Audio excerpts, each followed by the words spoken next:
Good day, everybody. Morning number 1857. I am here with morsels of a thought of wisdom. Hopefully, that we all learn the right things to do.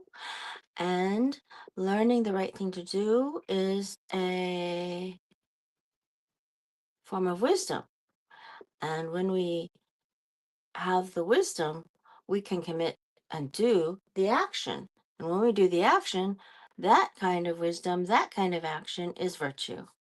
So today we're bringing you Larry L. Ooh, Larry J. I see it as an, anyway, Larry J. Namer, his book, Off Script. Can you see the word off script? Over here, the word off script is right in here. Never follow the crowd. Recipes for success. He does have actual recipes in here. We're going to go in through some of the recipes sometime. And at the moment, we're going into the chapter 12, To Russia with Love.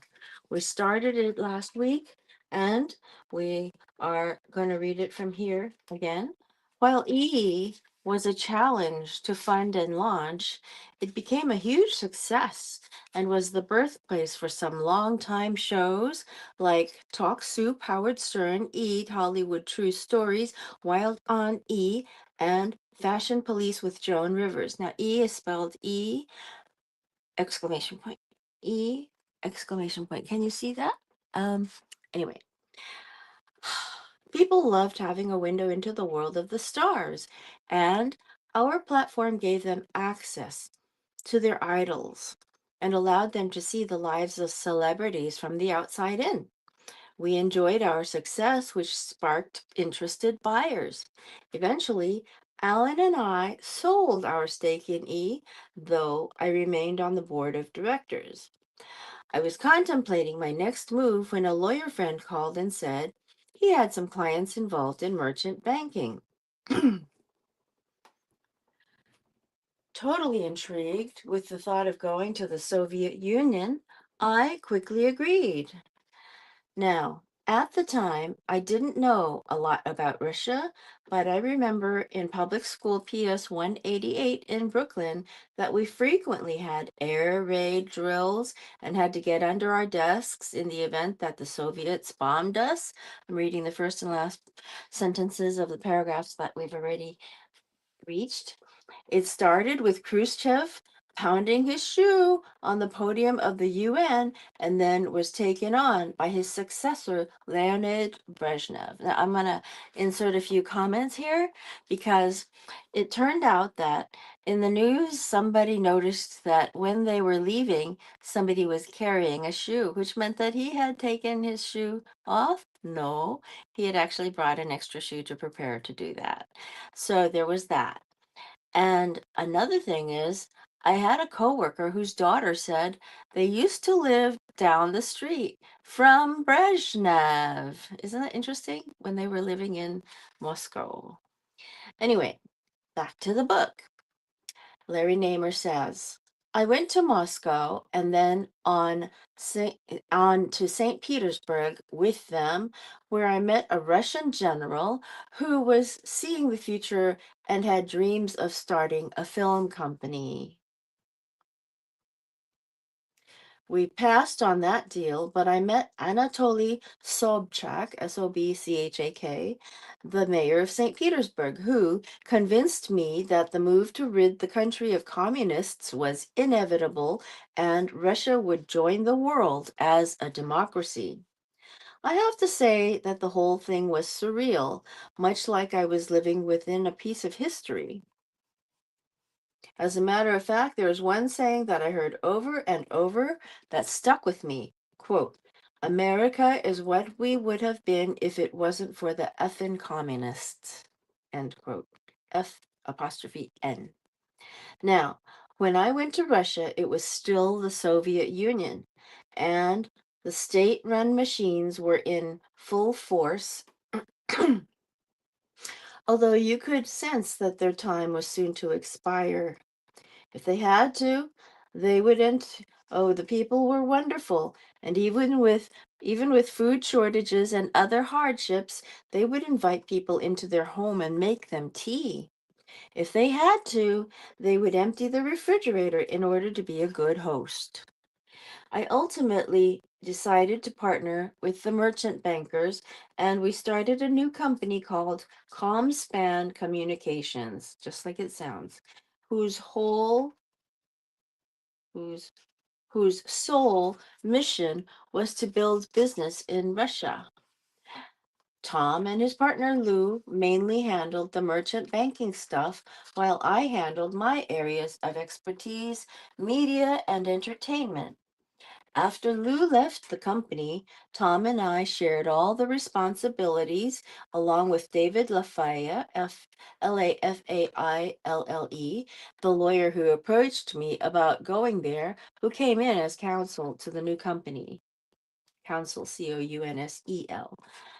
We worked very closely with a St. Petersburg company called Russian Video, which was headed by a very philosophical Russian named Dmitry Rozdeshevsky, Rozdeshevsky, Rozdeshevsky, who was a wonderful, brilliant guy, but a dreamer on steroids. On top of that, I'm reading the rest of the paragraphs now. He talked the whole paragraphs. On top of that, he talked in long metaphors. Saying hello to him often turned into an hour-long conversation. He was full of grandiose ideas on building a media empire, but sometimes he forgot this was still the Soviet Union and the chances of that happening were slim, very slim. But I have to admit that it was fun to dream with him. And we did some very fun stuff together, like making a movie called Russian Holiday, which was essentially the classic Roman holiday but set in St. Petersburg. Actually, it was a terrible movie, but we managed to sell it to CBS for a profit. For me, that was a humbling lesson, one where I learned what I'm not good at. And it turns out that I am not good at making movies. The best thing to come out of the Russian video experience was making a lifelong friendship with Oganes Sobolev, Sobolev, the head of business development. Oganes, Oganes, and I became fast friends, and I met his family, his wife Karen, and their son Sasha. They lived in a tiny two-room apartment in Moscow. Not only was money a problem in Russia then, but even if you had it, it didn't mean you could find things to buy. For instance, finding winter garb for young Sasha was very challenging, and I would often load my suitcase with clothes for him and bring them to Moscow. But there were undoubtedly tough times, but Oganis and his friends started a company called Video International, which became the largest seller of ad time on Russian national channels. They eventually sold out to a Kremlin insider for several billion dollars. Recently, Oganis and his family moved out of Russia due to the chaos of the Ukraine situation. And this book is printed as of 2025. When I decided to put a lot of time and effort into what was then the Soviet Union, we formed a close alliance with Russian Video. And one of the benefits was that it was based out of the complex they had on a private island in St. Petersburg. An amazing place, it was the former summer house of many of the elites within the Communist Party. To give you a picture, it was about 10,000 square feet on a river with a boat dock and came with 5 household workers, including a full-time cook. There was a downside, though. One of the former horse stables was the monitoring station station for the KGB, and every room had listening devices. I admit that was scary at first, but I soon got used to it. I'd even sneak down to the stables and surprise the listeners and offer them cigarettes. It seemed that the most important currency you could have there were Marlboro Reds and women's pantyhose. Now, the guy I married in China at one point was a man who sold women's pantyhose, and he knew that there was one brand you could buy that worked. The rest of them were garbage, is what he said. In China, this was in 2002. Okay, anyway, back to the book. While it was still the Soviet Union, there was a crazy thing they called the 5-year plan. This would mandate what farmers could plant and harvest and when. Whenever I would ask for something specific, the response would always be, "That's in deficit." On the other hand, when it was chicken month, chicken was in abundance, but nothing else was available. Now, I'll admit that I had a huge problem with tongue month. My lips don't touch tongue unless it's attached to a woman. Frankfurter month was also a nightmare, and I quickly learned that I had a big problem with the houseworkers who saw me as an ungrateful capitalist pig. One day I got a Frankfurter and roast potatoes for breakfast, and I admit I was very suspicious of what goes into a Soviet Frankfurter. I'm a Nathan's all beef guy to this day, so I was leery about eating it and chose to eat only the potato and leave the frank untouched. Lo and behold, that same frankfurter appeared on my lunch plate, but this time it was hidden in a slice of bread, Soviet's version of a hot dog bun. I ate the cucumber that came on the side and the bread, but not the frank. Guess what? The frank came back to my dinner plate, this time chopped into little pieces and mixed into mashed potato, so I couldn't pick it out. Lesson learned. That's how they teach a lesson to an ungrateful capital pig, I guess. From then on, I would bring an extra suitcase filled with things like instant oatmeal or other just add water foods so I wouldn't go hungry or have to relegate my health to whatever unknown food they put on my plate. Chapter 13, The Soviet Union, St. Pete, and Santa Barbara. The dissolution of the Soviet Union brought with it many problems. Without central authority to at least demand farmers grow or raise certain foods, it was pure chaos. Food shortages racked the country, and it was quite common to see people standing in line for hours to get anything that was available. Okay, we are reading off script by Larry J. Namer. Never follow the crowd. Recipes for Success. Chapter 13, The Soviet Union, St. Pete, and Santa Barbara. At the dacha, the house we lived in, DACHA, things were a little better. We didn't get a DACHA.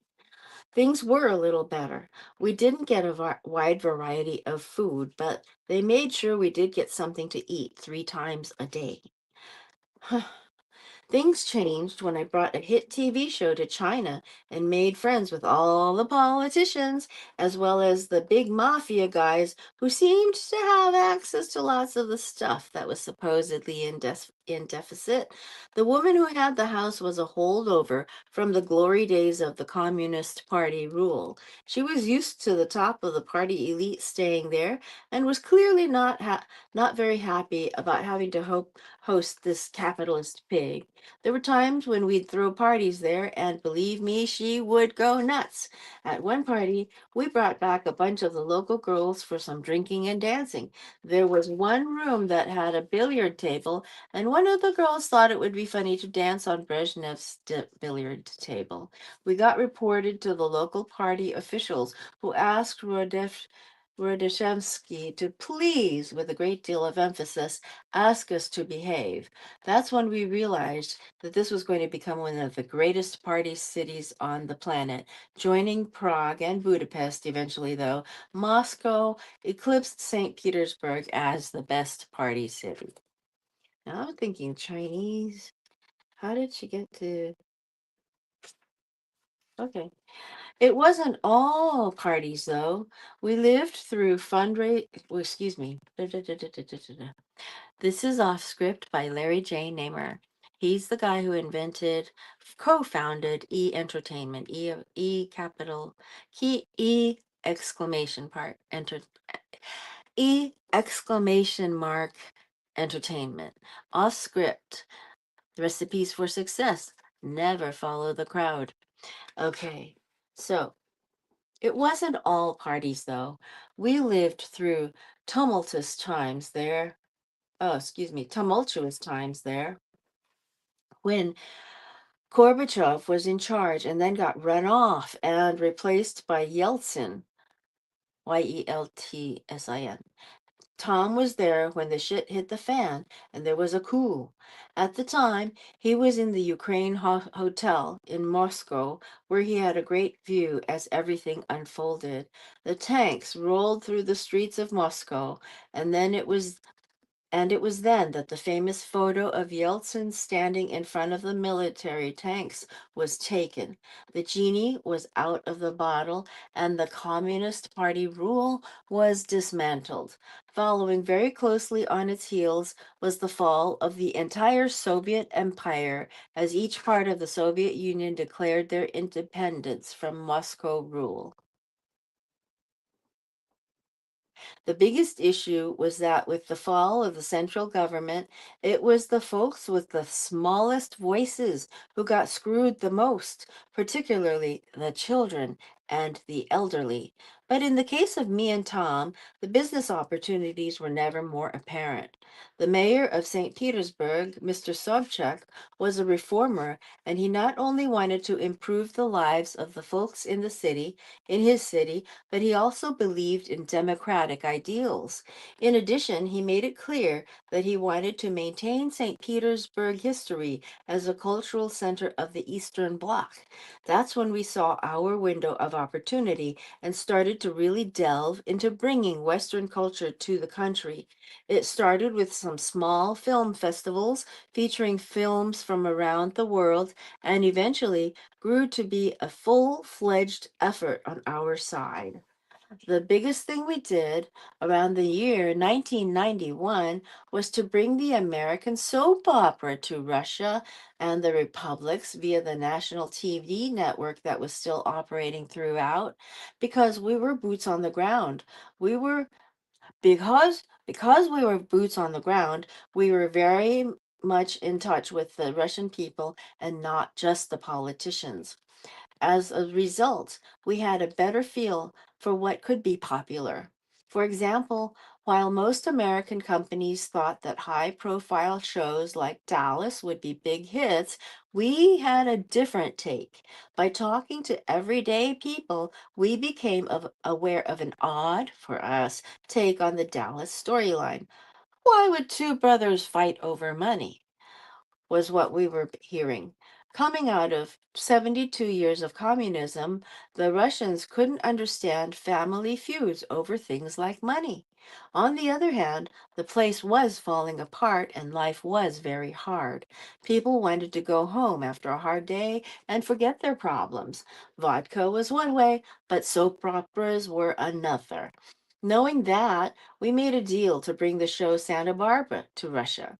The owners of the show had zero revenue from the territory, and the head of the New World, Jim McNamara, was very keen on getting the show to start generating revenue there. Working with the newly formed Video International Agency, we got it on the number one TV station. At first, the dubbing was done by just one person narrating the story. Instead of dubbing in Russian, though, he would say, he said or she said. In Soviet times, no Soviet films shown in the theaters would have a narrator behind the screen explaining the story in real time. We realized that getting advertisers support in we realized that getting advertisers involved in supporting this low-level attempt at content creation would be difficult. So, we insisted on actually dubbing the voices and using the original dialogue. Their answer was to have one man and one woman do all the voices. While I have rarely been accused of having too much artistic integrity, this was too much for me. We finally got our way, and different voice actors played the different characters. The show was a huge hit, and just as we suspected, people saw it as a great way to escape the problems of life in those hard times. It was watched every night by families joined together in front of a TV set, wherever they can find one. The only competition the show ever had was a Mexican soap opera called The Rich Also Cry. The sheer power of the show was unimaginable. Actually, I'd never seen anything like it. When Yeltsin wanted to preempt the show one night so he could give a political address, the people literally threatened to burn down the White House. If you went to a store to shop in the evening, it wasn't unusual to find that the folks who worked in the store had locked the doors so they could watch the show. People lined up outside the shops, waiting for the show to be over. It was a massive hit that aired 5 days a week for 10 years. In the early years, it would garner 80% of all the homes watching television. Even to this day, when I met Russians anywhere in the world, they remember watching the show with their families. There is even a famous joke about it. So, Vladimir, I hear you are going on a trip to the US.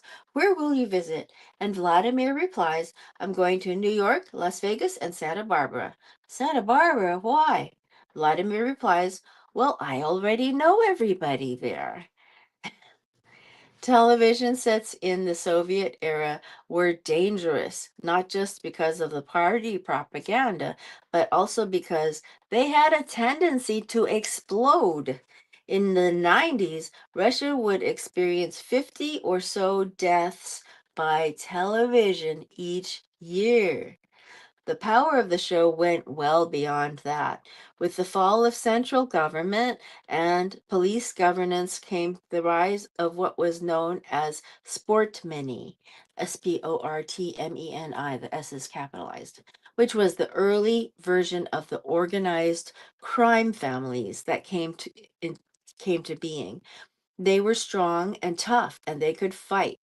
Since guns were not yet a regular thing in the market, hand to hand fighting was the main force of power. The entrance of guns that were strictly forbidden before changed things for the worse. Instead of just getting beat up, people were getting shot to death. While Russia was undergoing so many changes, Santa Barbara changed my life in Russia. For one thing, all of the mob guys had girlfriends who were avid fans of the show. Of course, they knew who I was. It was pretty obvious I was the Hollywood guy who lived at the dacha.